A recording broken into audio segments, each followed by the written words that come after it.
Bem-vindos, irmãos amados, mais uma vez para meditarmos na Palavra de Deus. Na Escola Bíblica Dominical, neste terceiro trimestre de 2021, na lição dos adultos, estamos estudando sobre os livros de reis, focando alguns dos reis que nos poderão ensinar e efetivamente nos ensinam muitas preciosas lições. Temos lá algumas correções, ensinamentos divinos neste período dos reis. Vemos lá o plano de Deus para Israel em meio à infidelidade da nação.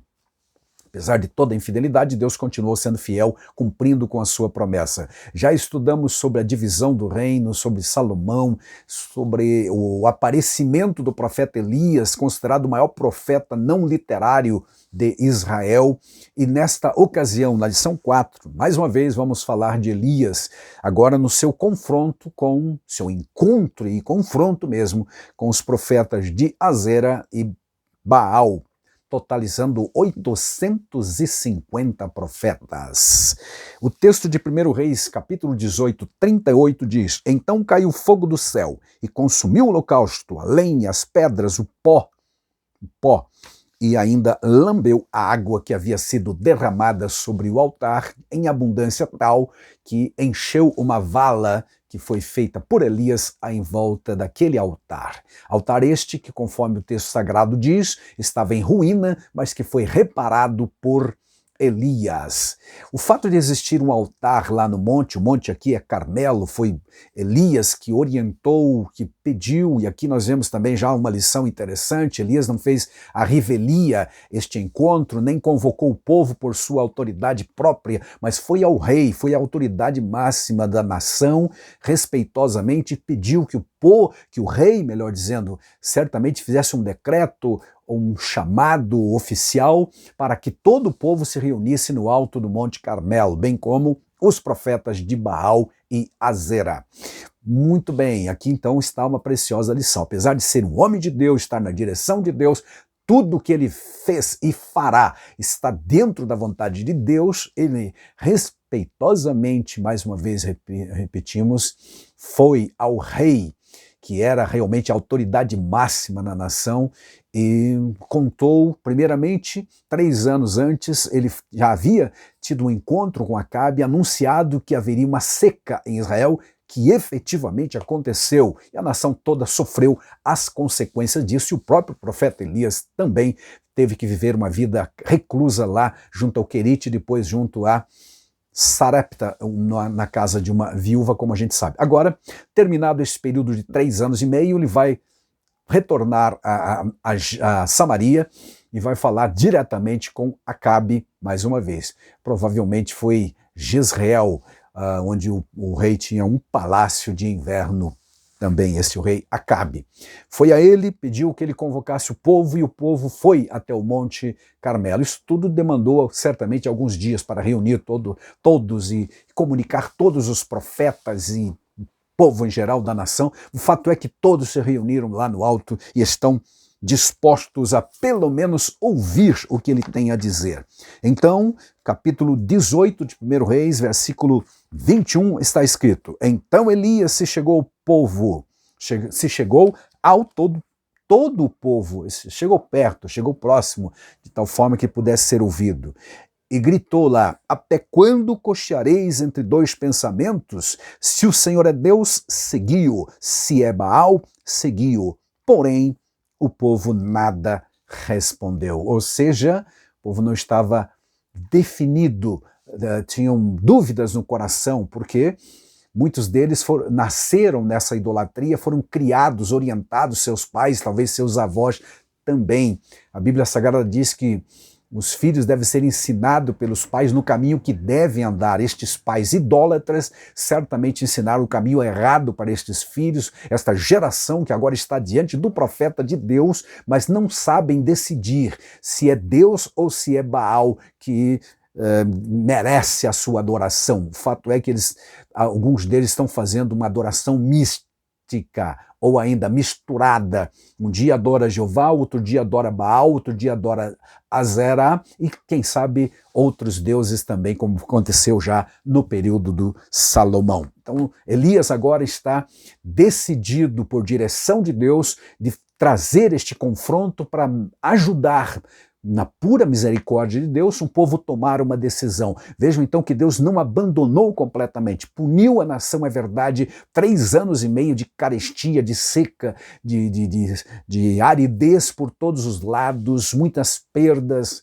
certamente em todos os sentidos, não só material e emocional também, mas agora é hora de confrontar. E também Deus vai mandar chuva na sequência para tornar o solo fértil da nação. Mas antes disso vai acontecer então o confronto. E a proposta de Elias foi que separassem 2 bezerros. Um seria para os profetas falsos de Baal, e aqui que nós entendemos que provavelmente esses profetas eram tanto profetas quanto sacerdotes, porque ofereciam sacrifícios. E também um dos bezerros ficou com Elias, que foi depois preparar. O fato é que os profetas falsos de Baal fizeram isso logo de manhã. Elias disse: eu dou a preferência para vocês são muitos, eram na verdade 450, façam o trabalho de vocês, clamem ao seu Deus. E a proposta, antes que eu esqueça, era esta: o Deus que responder com fogo, ou por fogo, ou através de fogo, esse será o Deus. Ainda, mais um detalhe do confronto: deviam armar o altar, colocar a carne do novilho sobre a lenha do altar e não atear fogo, que era comum, mas orar para que o Deus a quem aquele sacrifício estava sendo oferecido é que ateasse sobrenaturalmente o fogo sobre o altar. Aleluia! Esse foi o desafio. O povo achou bom, quando Elias fez esta proposta, o povo achou que isto era realmente bom. Versículo seguinte aqui diz o seguinte: então disse Elias ao povo: só eu fiquei dos profetas do Senhor, e os profetas de Baal são 450 homens. Deem-se-nos, pois, 2 novilhos. Escolham eles para si um dos novilhos e dividam-no em pedaço. Ponham-no sobre a lenha, porém não lhes metam fogo. Eu prepararei o outro novilho e o porei sobre a lenha e não meterei fogo. Então invocai o nome do Senhor, vosso Deus, e eu invocarei o nome do Senhor. E há de ser que o Deus que responder por fogo, esse é que é Deus. E todo o povo respondeu e disse: é boa esta palavra, ou seja, é isso mesmo, precisamos de algo marcante, impactante. O Deus que responder por fogo realmente será o Deus adorado em Israel. Muito bem, então os profetas falsos, os de Baal, trabalharam a manhã inteira.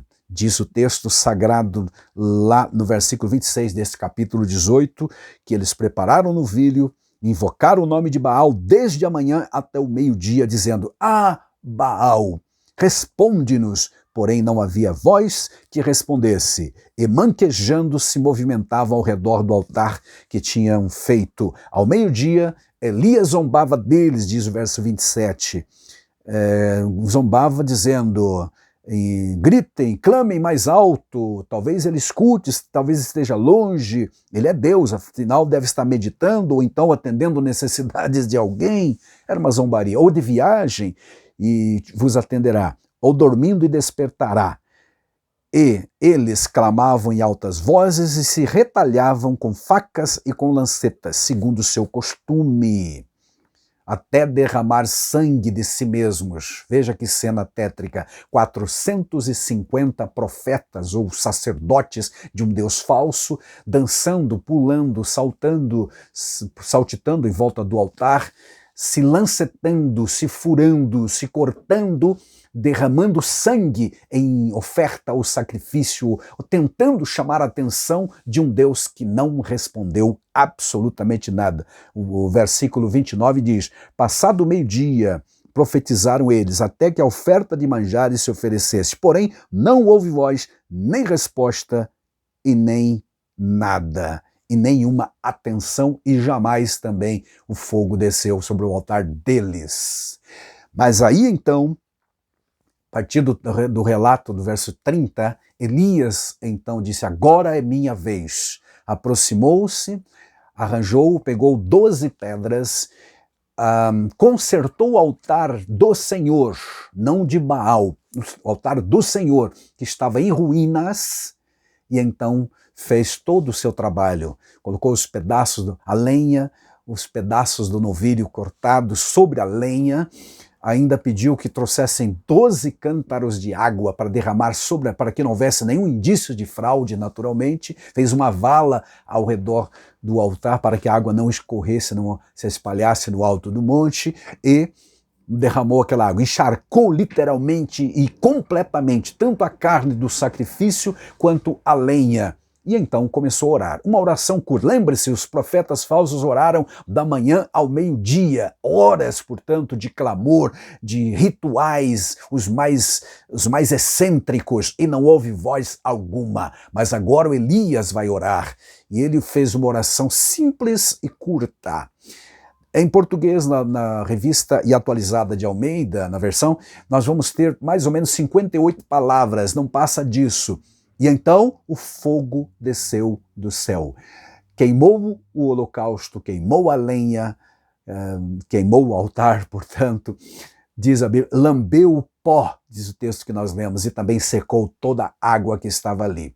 O que agora sim, vendo este milagre, esta impactante manifestação divina, o povo bradou, o povo gritou, só o Senhor é Deus, ou o Senhor é Deus. Está escrito aqui no capítulo 18 e versículo 39. Vendo todo o povo, caiu com o rosto, vendo o fogo descer sobre o altar, caiu com o rosto em terra e disseram, o Senhor é Deus, ou como está na versão corrigida, só o Senhor é Deus, não Baal, não outros deuses, mas só o Senhor é Deus.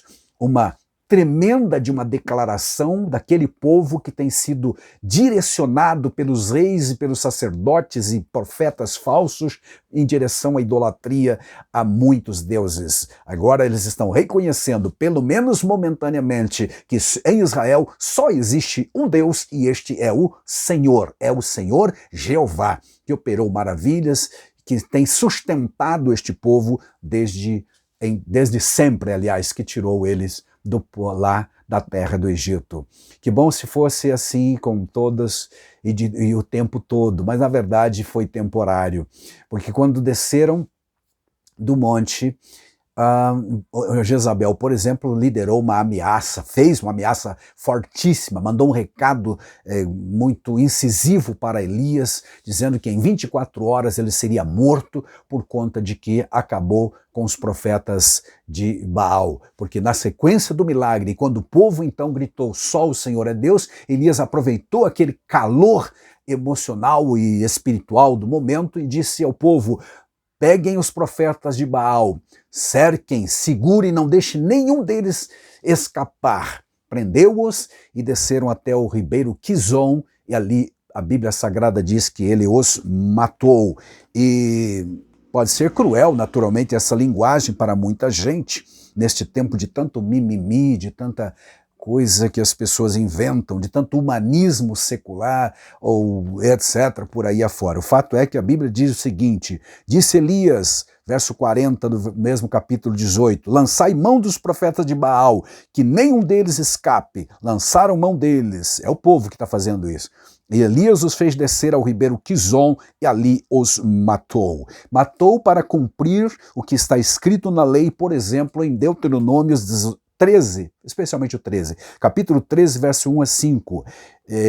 Também por conta de que aqueles profetas falsos haviam perseguido, injuriado e até matado vários profetas do Senhor. Além disso, essas mortes eram apenas retaliação, portanto, de várias mortes acontecidas dos profetas do Senhor, que o texto deixa claro, por liderança da Jezabel, todos os profetas do Senhor que foram encontrados foram mortos. Tanto é verdade que o Elias, quando então fugiu da ira de Jezabel, porque ele também seria morto na sequência, ele justificando para o Senhor disse, Senhor, mataram os teus profetas e só eu fiquei.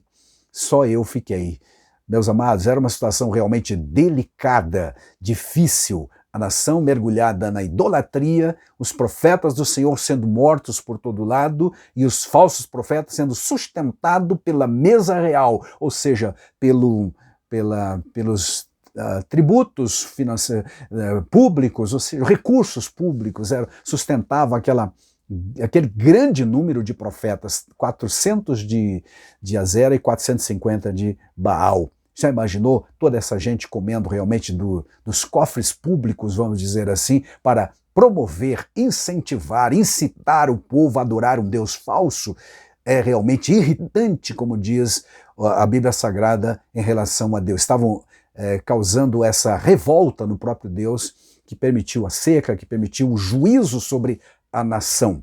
E o curioso de tudo isso é que, nem mesmo com essas manifestações magníficas, maravilhosas no monte, trazendo fogo do céu, consumindo o altar, o próprio Acabe não se converteu. A Bíblia vai informar na sequência que ele continuou pecando, ou seja, na sua idolatria, inclusive morreu depois numa batalha e foi lambido o seu sangue pelos cães, que era uma atitude ignominosa para um rei, na verdade. Ele não se converteu. Voltou, desceu do monte, contou para Jezabel o que havia acontecido, que ficou furiosa por conta da perda dos seus profetas e ameaçou Elias. Elias então foge em direção ao deserto, direção sul do país.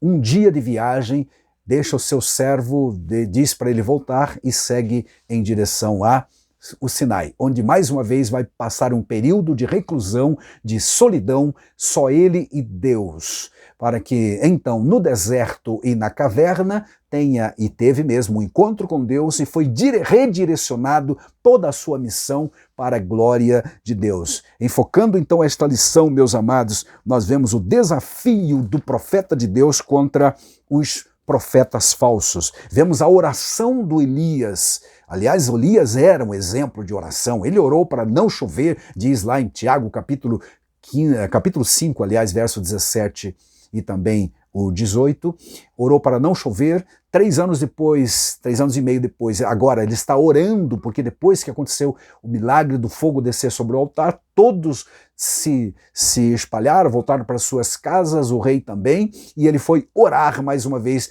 pedir a Deus que mandasse chuva, olhando para o lado do mar Mediterrâneo, o seu servo vigiando, como é um assunto bem conhecido de todos que me veem e me ouvem neste momento, até que uma chuva grande caiu, desabou, o solo então se tornou fértil mais uma vez. Era a bênção de Deus em resposta à oração de Elias. Mas é importante lembrar mais uma vez, foi uma oração curta, simples e sem nenhum ritual excêntrico, como aconteceu com os profetas de Baal e acontece até hoje por muita gente que pensa também que por muito falar serão ouvidos, como disse Jesus no Novo Testamento. Uma oração curta, simples, é assim que Deus fez, porque o Elias na oração, no finalzinho da sua oração, ele mesmo diz: ó Senhor Deus de Abraão, de Isaque e de Jacó, fique hoje sabido que tu és Deus em Israel e que eu sou teu servo e que segundo a tua palavra fez todas essas coisas. Ou seja, ele não estava fazendo